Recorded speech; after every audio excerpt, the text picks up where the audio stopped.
ప్రోడక్టే కదా అది. పోనీ oil oil also refined processed product, అది కూడా ఆ processed product.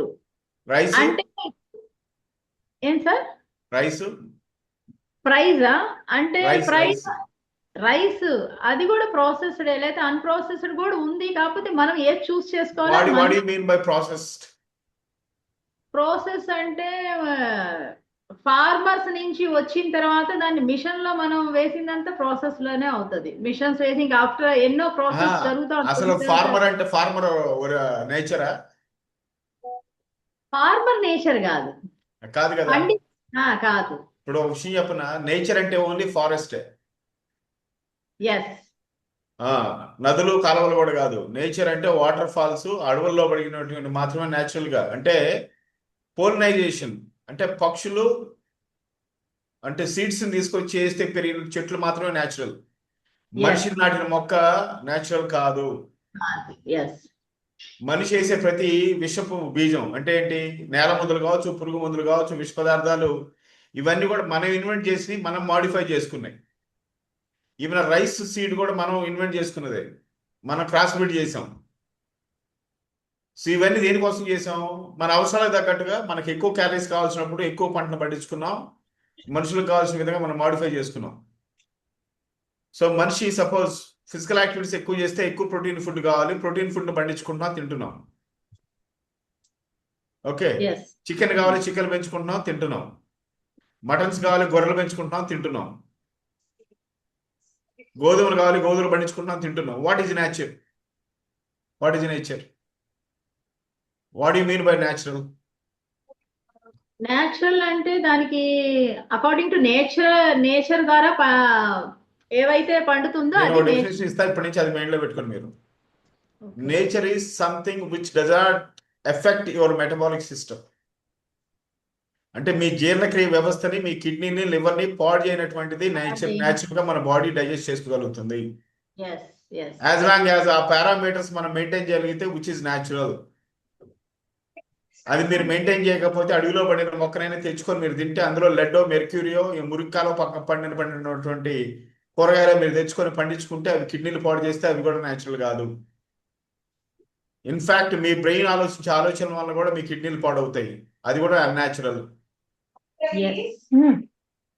Flight ticket book చేసుకున్నా నేను. So which doesn't give you side effects is called natural. Side effect అంటే which damages your metabolic system. Yes. Yes. Very true. So దాని మీద concentrate చేయాలి. In fact హిమోహిమ్ is a supplement. But supplement అని దాన్ని అంటాం మనం, కారణం ఏంటంటే ఏదో ఒకటి అనాలి కాబట్టి. యాక్చువల్గా అది న్యాచురల్ హర్బ్స్ ద్వారా సీ లెవెల్ కంటే 800 మీటర్ల ఎత్తులో పెంచి, ఈవెన్ పొల్యూషన్లో కూడా, గాలిలో కూడా పొల్యూషన్ లేకుండా ఉన్నటువంటి వెదర్లో దాన్ని పండించి, అలా పండిన తర్వాత హ్యూమన్ బాడీకి, కిడ్నీలకి, లివర్లకి ఈజీగా ఎలా డైజెస్ట్ అవుతుంది అనేటువంటి ఎక్స్ట్రాక్ట్ చేసి కొన్ని న్యాచురల్ ఫ్రూట్స్ ఉంటాయి. అందులో ముఖ్యంగా నోనీ ఫ్రూట్ ఉంది ఒకటి, చాలా వాల్యుబుల్ ఫ్రూట్ అది. కానీ మనుషులు దాన్ని తినకూడదు, తినలేరు. ఎందుకంటే అంత ఆక్వర్డ్గా ఉంటుంది, అంత ఇండైజెస్టిబుల్గా ఉంటుంది, చేదుగా ఉంటుంది, స్మెల్ కూడా చాలా ఇదిగా ఉంటుంది. మరి దాన్ని హ్యూమన్ బాడీ కావాల్సిన వరకు మాత్రమే తీసుకొని అనవసరమైన వాటిని ఎక్స్ట్రాక్ట్ చేసి మనం బాడీకి ఇవ్వాలి. ఇదంతా కూడా process of evolution of good being.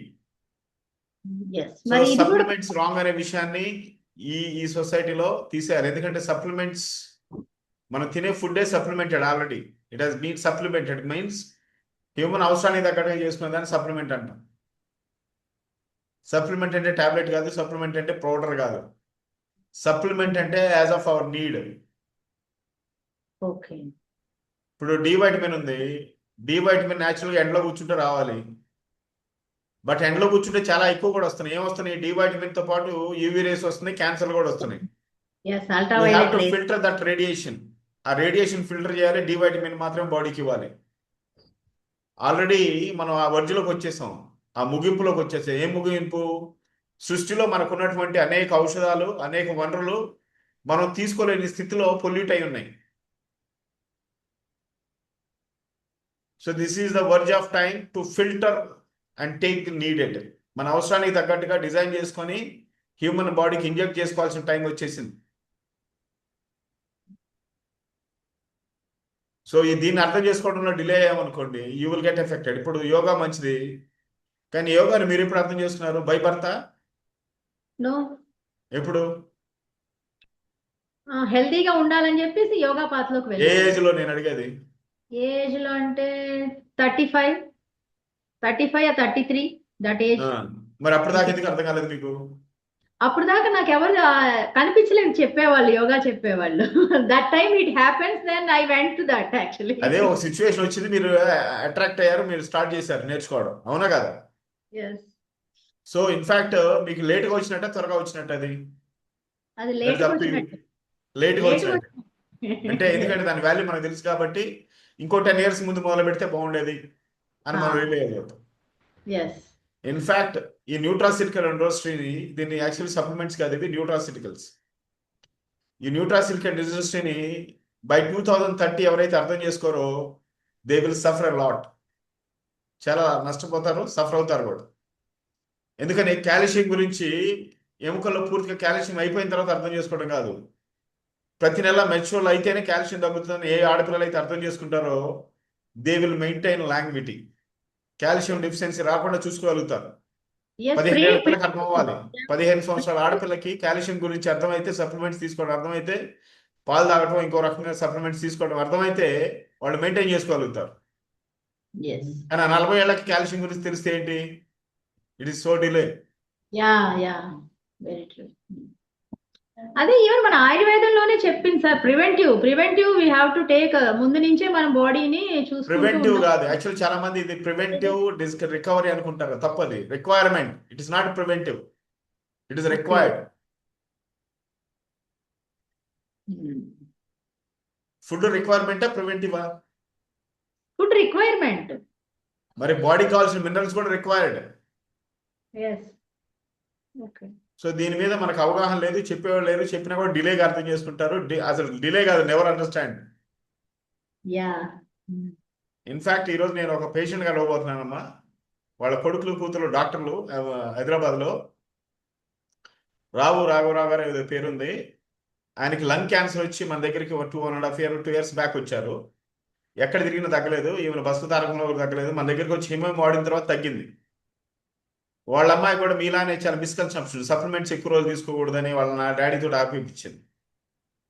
ఆయనకి ఏంటి, మళ్ళీ జబ్బు తిరగబెట్టింది. ఇప్పుడు సాగు బతుకుల మధ్యలో ఉన్నాడు.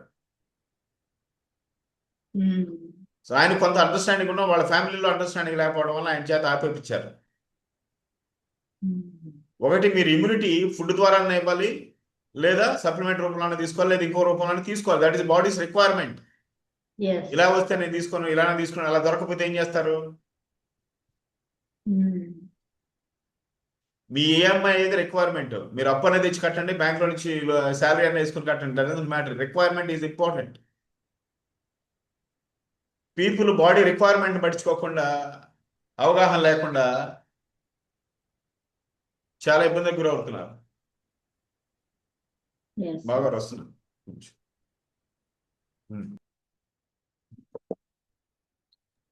మ్యూట్ అయ్యారు సార్. మ్యూట్ అయ్యారు sir. Yeah, requirement is the most important then anything. Yes, yes. So uh requirement లో కూడా ఏమవుతుంది సార్, నౌడేస్ మార్కెట్ లో so many supplements are avail. కాకపోతే ఏమవుతుందంటే మనం తెలుసుకోలేకపోతున్నాం, ఏది కరెక్టా ఏది రాంగా తెలుసుకోకుండా కూడా వాడేస్తున్నాం. దాని వల్ల కూడా ఏంటంటే దాని మీద ఉన్న ట్రస్ట్ పోతుంది. అది కూడా వన్ ఆఫ్ ద రీజన్. అలా కూడా జరుగుతుంది. ఇక్కడ ట్రస్ట్ ఏం కాదమ్మా, ఏ సప్లిమెంట్ రాంగ్ కాదు. It has designed on it's purpose. ఇప్పుడు స్కూల్స్ ఉన్నాయి, బయట గవర్నమెంట్ స్కూల్స్ ఉన్నాయి, ఎలిమెంటరీ స్కూల్స్ ఉన్నాయి, ఓక్రిడ్ స్కూల్ ఉంది, ఏదో స్కూల్ చాలా ఉన్నాయి. మీ ఎఫర్ట్స్ ఏంటి? మీ పిల్లలకి ఏం ఎక్స్పెక్ట్ చేస్తున్నారు, దాన్ని బట్టి జాయిన్ చేస్తారా లేదా స్కూల్లో? Yes, definitely. అది ఎవరి బాధ్యత? అది పేరెంట్స్ బాధ్యత. సో మనం ఏంటంటే ఎవరో చెప్తే ఏంటో తప్పితే, మనం స్కూల్ ఎక్స్పర్ట్స్ దగ్గర నుంచి నేర్చుకోం, వినం. యోగా మంచిదే, వీళ్ళు ఎందుకు చేయట్లేదు, మీరు ఎందుకు చేస్తున్నారు? యోగా గురించి వాళ్ళకి తెలియదా, తెలుసా? అందరికి తెలుసు సార్, ఈ రోజుల్లో తెలియని వాళ్ళు అంటే ఎవరు లేరు. తెలియడం వేరు, పేరు వినడం వేరమ్మా, తెలియడం వేరు. యోగా అనే పేరు అందరికి తెలుసు, కానీ యోగా తెలియదు. That's the difference. యోగా అని తెలుసు, ఎందుకంటే అప్పుడప్పుడు దాన్ని డే చేస్తా, యోగా డే అని ఉంటుంది కాబట్టి జనాలు వింటున్నారు. బేసిక్ అవేర్నెస్ చేసిన వాళ్ళు ఎంతమంది? చేసిన వాళ్ళకి తెలుస్తుంది, తెలుసుకొని చేసిన వాళ్ళకి తెలుస్తుంది what is that yoga, what makes it happens. So ఇక్కడ ఏంటంటే పీపుల్కి లైఫ్లో చాలా ఇంపార్టెంట్. పీపుల్ ఎందుకు అవసరమైన దాన్ని ఎత్తుక్కోరంటే వాళ్ళకి ఆల్రెడీ కొన్ని అలవాట్లు ఉంటాయి. బై బర్త్ ఫ్యామిలీ ఇచ్చినాయో, వారసత్వంగా వచ్చిన అలవాట్లు, ఇష్టమైనయో కొన్ని అలవాట్లు ఏర్పడిపోయి ఉంటాయి. దానివల్ల వాళ్ళకున్న 24 గంటలు ఎంగేజ్ అయిపోయి ఉన్నారు. పీపుల్ డోంట్ వాళ్ళకి కావాల్సిన టైంని తీసి కావాల్సిన దాన్ని నేర్చుకోరు. టైం తీస్తేనే కదా అర్థమయ్యేది. అవును.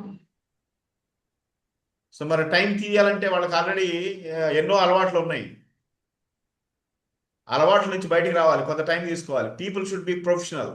ఆ ప్రొఫెషనలిజం లేనప్పుడు ఏమవుతుందంటే మీరు అన్నట్టుగా స్కాటర్ అవుతారు. వాడు చెప్పింది తింటారు, వీళ్ళు చెప్పింది తింటారు, ఇంకోళ్ళు చెప్పింది తింటారు. They don't select institute, they just you the institution names. Institution select చేసుకోవడం వేరు, ఇన్స్టిట్యూషన్ పేరు చూడడం వేరు. ఓకే. యోగా చేయాలనుకున్న వాళ్ళు ఎక్కడికి వెళ్తే బాగుంటుందని చర్చ చేసుకుంటాడు. ఊరికి యోగా మంచిదంట అయినవాడు ఇట్లాంటివి చాలా అయినాలండి, ఏముండదు యోగా చేసిన వీటి దగ్గర అనుకుంటారు. సరే చేస్తేగా. సో There is మన a lot of ambiguity in between learning people things. Yes. అందుకనే first of all what you want in life, ఎటువైపు వేయాలనుకుంటున్నావు అడుగులు, అది నేర్చుకొని దాని వైపు వెళ్ళాలి. ప్రతి మనిషికి the most important thing is health, చాలా ఇంపార్టెంట్ కదా. ఎస్. కానీ ఆ హెల్త్ ఎలా వస్తుంది? 4 ఫండమెంటల్స్ ఆఫ్ హెల్త్. ఒకటి ఫిజికల్ హెల్త్ కావాలి మనిషికి ఫస్ట్. ఆ ఫిజికల్ హెల్త్ డిస్టర్బ్ అవ్వకుండా ఉండాలంటే మిగతా 3 కావాలి. మిగతా 3 ఏంటంటే సోషల్ హెల్త్, సొసైటీతో బాగుండాలి, స్పిరిచువల్ హెల్త్, ఫైనాన్షియల్ హెల్త్. ఇవి 4 మెయింటైన్ చేసుకుంటే మీరు ప్రాపర్ గా ఉండగలుగుతారు. ఎవరి దగ్గర ఉన్నాయి 4? ఎవరి దగ్గర లేదు. అవి ఉండవు కదా, అవి మనం బ్యాలెన్స్ చేసుకోవాలి. మీరు కర్రీలో వేసే ఉప్పు పప్పు తీసి సమానంగా వేస్తేనే పడుతుంది, దానంతరం అది వచ్చి పడదు. ఉప్పు మీరు వేస్తేనే పడిద్దా, లేదా దానంతరం అది వచ్చి పడిద్దా కూరలో? మనం వేయాలి సార్, మనం ఎఫర్ట్స్ పెట్టాలి, ఏదైనా ఎఫర్ట్స్ పెడితేనే కదా అవుతుంది. So you have to grade what you want to keep in your brain. మన బ్రెయిన్ లో ఏం వేసుకోవాలి, ఏం తీసేయాలి, అది ఇంపార్టెంట్. ఆ నాలెడ్జ్ లేకపోతే ఏమవుతుందంటే కన్ఫ్యూజన్తో ఉంటాం. యా, మీరు అన్నట్టుగా ఆ కన్ఫ్యూజన్ తొలగించడానికి లాట్ ఆఫ్ క్లాసెస్, ట్రైనింగ్స్ ఇవన్నీ మనం ఎవ్రీడే. అవును సార్, నేను అటెండ్ అవుతాను. ఎందుకంటే ఏదైనా ఒక దాని గురించి వెళ్ళేటప్పుడు మనం దాని గురించి ప్రాపర్ గా నాలెడ్జ్ ఉండాలి, తెలుసుకోవాలి దాని గురించి. అప్పుడే మనం ఏంటంటే మనం పబ్లిక్ లో కొంచెం చెప్పగలం. ఏం దాని గురించి తెలుసుకోకుండా అన్ని రాంగ్ ఇన్ఫర్మేషన్ ఇచ్చేస్తూ ఉంటాం. అందుకని నేను ఎంత ట్రై చేస్తూ ఉంటా అటెండ్ అవడానికి ఏదైనా సెషన్స్ ఏదైనా కూడా. Nice Yes. Nice Thank you, sir. మీరు చూస్తారు, మీరు చేసే యోగాకి ఆలివ్ ఒమేగా యాడ్ చేయండి చెప్తున్నా మీకు.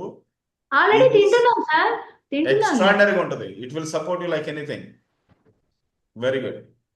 కాకపోతే సార్ నాకు నిన్నటి నుంచి ఎందుకో బాగా స్కిన్ ర్యాషెస్ గా అనిపించింది. బాగా హీట్ ఎక్కువ ప్రొడ్యూస్ అయినట్టు నిన్న బాగా. అది హార్మోన్స్ ఎఫెక్ట్ లేమ్మా.